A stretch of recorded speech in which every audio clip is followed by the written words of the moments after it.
At the end, I'm going to talk about Richard Dawson's Peasants.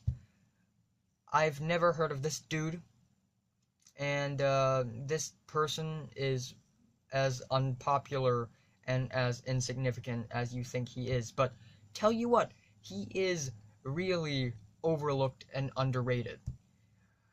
So this album is a freak folk album which not much people enjoy right now in this period of time, and I get it. It's not the most relatable and likable musical genre out there right now, but honestly, folk music in the 2010s has a lot of potential, and seeing singer-songwriters like Richard Dawson making such a compelling and gorgeous and freaky album is such a satisfaction to me. So first of all, I want to talk about the track Weaver, which has a really nice flow and a really nice chord progression to it. I just really love it, and the vocal performances by the man himself and those kids singing like a choir together in harmony. I feel like it's just very beautiful, but not in a luxurious, pretentious way, but more in a passionate way. I also really love the track Scientist, which is soaring, which goes really fast-paced and freaky and eccentric at times. It also has really nice guitar crisps to it. The song Prostitute is also one of my favorites on this album. It's sad, it's somber, and it's also really honest and realistic. Malingerers, dastards, and knaves. These words, I don't know the meaning of these words. I looked it up on the dictionary. And I just really love the lyrics. I also really love the song Soldier and Shapeshifter, which has a really grotesque guitar solo, which feels like a monster is trying to spit his own guts out of his mouth. It's grotesque in the most innocent and folkish way possible, and it gives you a special experience. But the most beautiful song on this thing is Ogre, not Shrek the Ogre. Let's leave Shrek alone. Ogre is a very moving, beautiful, and compelling track that no one can hate, honestly. It starts off with these sweet strings, and then it suddenly stops, and these children kind of sings together, and it's really nice and innocent.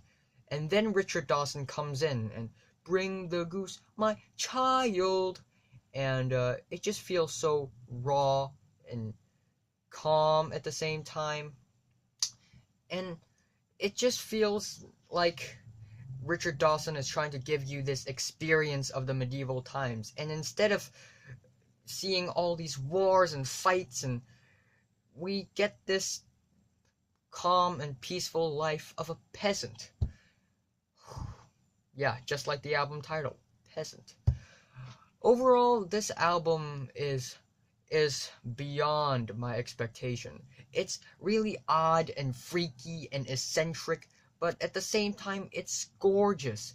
It's so peaceful and harmonic. It's like a painting that has so many layers and meanings and definitions to it. Also, it feels really raw and organic. It feels like a live documentation of the album. In fact, it feels like a live album because of how simple and clean the songs are. It feels like the producers never added anything on the album. It's really raw, really realistic, and Richard Dawson feels like an old wise grandpa on this thing from England and from the kingdom of Breenick. Also, I want to point out that Richard Dawson was almost breaking his guitar strings while playing the guitar. He was striking the strings really hard and angrily, not angry, but in a firm way, which makes Richard Dawson a more passionate and more committing musician on the album than a lot of other folk musicians out there. So one of the reasons why I really, really love this album is because of how medieval it feels. It feels even older than Game of Thrones, than Lord of the Rings, than even it feels even older than Fleet Foxes. So old that the history kind of blurs out and starts to get mythical and weird and eccentric and ooh and grotesque even. It just feels like it's music embodying the era of the 10th century, 11th century, 12th century, and it's brilliant with all these impressive lyrics using old English words and with all these powerful and intriguing lyrics. I'm gonna give Richard Dawson's Peasant an 8 to a 9 out of 10. So, have you listened to LCD Sound System's American Dream, Tyler the Creator's Flower Boy, and Richard Dawson's Peasant? From 1 to 10, how much would you rate them? Like if you like, and subscribe if you want more. And Mr. Robot and the Flash review coming up.